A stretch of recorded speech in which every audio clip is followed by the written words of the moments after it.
உலகெங்கும் வாழும் மாதா தொலைக்காட்சி நேயர்களுக்கு வணக்கம்.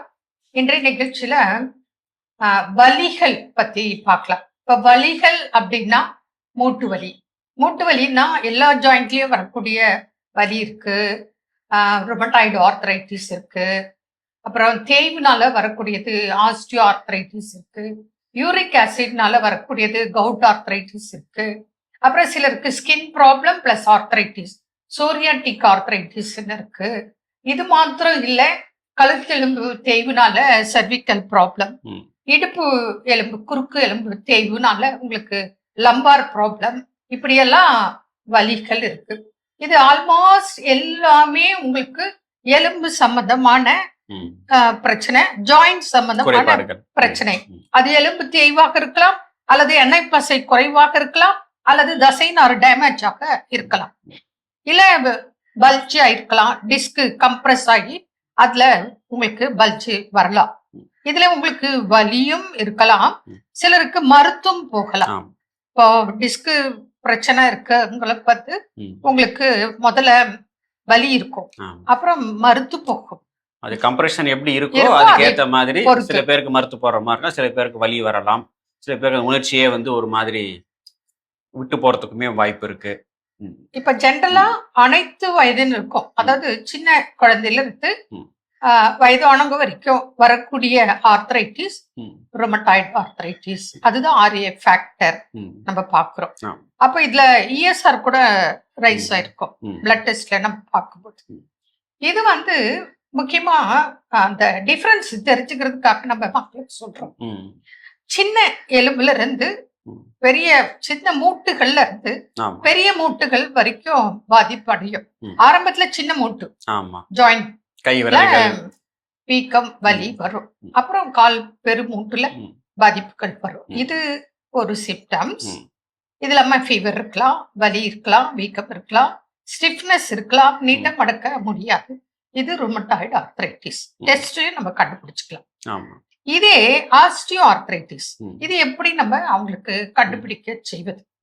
ஆஸ்டியோ ஆர்த்ரைட்டிஸ் அப்படின்னு சொல்லும் போது பெரும்பாலும் கொஞ்சம் வயது அதிகமாக இருக்கிறவங்களுக்கு, ஒரு நாள் ஆக ஒரு 40-50 வயசுக்கு மேல இருக்கிறவங்களுக்கு முக்கியமா எந்த மூட்டுகள்ல எடை அதிகமா தாங்குதோ அந்த இடத்துல இருந்து வலிகள் பெரும்பாலும் ஆரம்பிக்கும். பெரும்பாலும் பாத்தீங்கன்னா முட்டில இருந்து ஆரம்பிக்கும், அல்லது இடுப்புல இருந்து ஆரம்பிக்கும். ஒரு மூட்டுல கூட பாதிப்பு தொடங்கலாம், அப்புறம் அது பாதிச்சு அடுத்த மூட்டும் பாதிப்பு வரலாம். அது இந்த போன் டீஜெனரேஷன், எலும்பு தேய்மானத்தோட ஒரு விளைவாக ஏற்படக்கூடிய வலி நாளாக. அதாவது நம்ம இப்படி புரிஞ்சுக்கலாம், பெரிய மூட்டுகள்ல பாதிப்பு தொடங்கி சின்ன மூட்டுகள் வரைக்கும் பாதிப்பு தொடரும். அதுதான் தேய்வுனால ஏற்படக்கூடியது. அதுதான் ஆஸ்டியோ ஆர்த்ரைட்டிஸ் அப்படின்னு சொல்றோம். இதுலயே ஓவரா தேஞ்சு போச்சு, அது ஆஸ்டியோபோரோசிஸ். இப்ப யூரிக் ஆசிட் அதிகமானதுனால வரக்கூடியது கவுட் ஆர்த்ரைட்டிஸ். அதோட பாதிப்புகள் எப்படி இருக்கும்? இது பாத்தீங்கன்னா நம்ம ரத்தத்துல யூரிக் ஆசிட், அது ஒரு வகையான உப்புன்னு நம்ம சொல்லலாம்.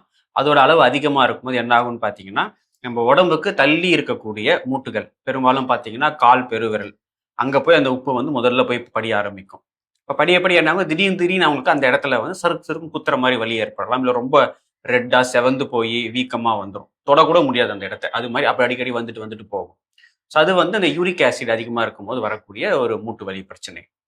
இந்த முதல்ல பார்த்தது அந்த ருமட்டாய்டு ஆர்த்ரைட்டிஸ் அப்படின்றது ஒரு நோய் எதிர்ப்பு சக்தி குறைபாடுனால ஏற்படக்கூடிய இன்ஃப்ளமேஷன், ஒரு வீக்கம். அது இந்த சின்ன சின்ன மூட்டுகளில் வரக்கூடியது, அது நம்ம ருமட்டாய்டு ஆர்த்ரைட்டிஸ்ன்னு சொல்றோம்.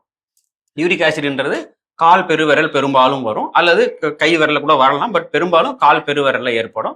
அதுக்கு உண்டான பிளட் டெஸ்ட், எக்ஸ்ரே எடுத்து பார்த்தோம்னா நமக்கு எந்த வகையான பிரச்சனை அப்படின்றது நம்ம ஈஸியா கண்டுபிடிச்சிடலாம். அப்புறம் அதுக்கேற்ற மாதிரி ட்ரீட்மெண்ட் செய்யறதுக்கு நமக்கு சிறப்பாக இருக்கும். இந்த யூரிக் ஆசிட்னால வரக்கூடியது சிறுநீரகத்தையும் பாதிக்கும்.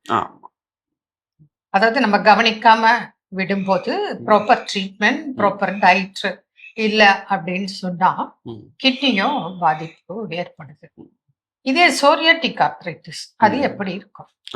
அது பாத்தீங்கன்னா முதல்ல அவங்களுக்கு தோல் சம்பந்தப்பட்ட பிரச்சனைகள் இருக்கும். சோரியாசிஸ் அப்படின்னு சொல்லக்கூடிய ஒரு வகையான ஸ்கின் அலர்ஜி மாதிரி இருக்கும்.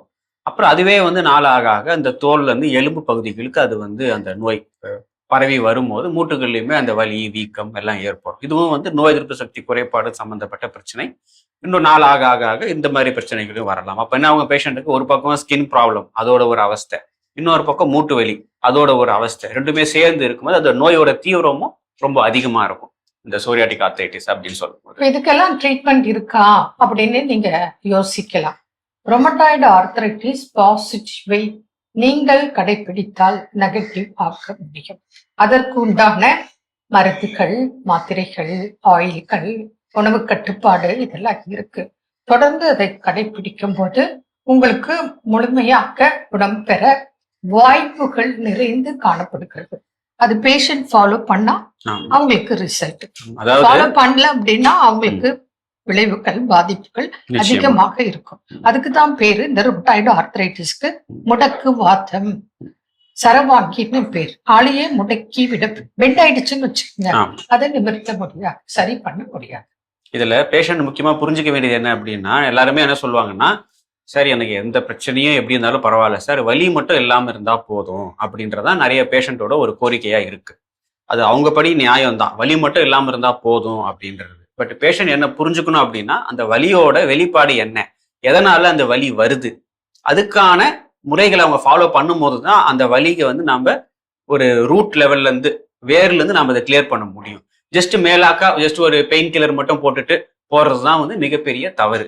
அதுக்கு உண்டான ப்ராப்பர் ட்ரீட்மெண்ட் எடுக்கணும். இப்போ ஆயுர்வேத முறைப்படி அதுக்கு மூல காரணம் என்ன, எலும்பு தேய்மானமா, அல்லது இன்ஃப்ளமேஷன் சொன்ன மாதிரி வீக்கமா, அல்லது உப்பு சத்து அதிகமா இருக்கா, இல்ல நோய் எதிர்ப்பு சக்தி குறைபாடா அப்படின்னு பார்த்து அதுக்கு ஏத்த மாதிரி தங்களுடைய வாழ்க்கை முறை, உடற்பயிற்சி, உணவு முறை எல்லாத்தையும் கரெக்ட் பண்ணிட்டு போகும்போது அந்த வலியும் படிப்படியாக குறைவதற்கான வாய்ப்புகள் இருக்கு.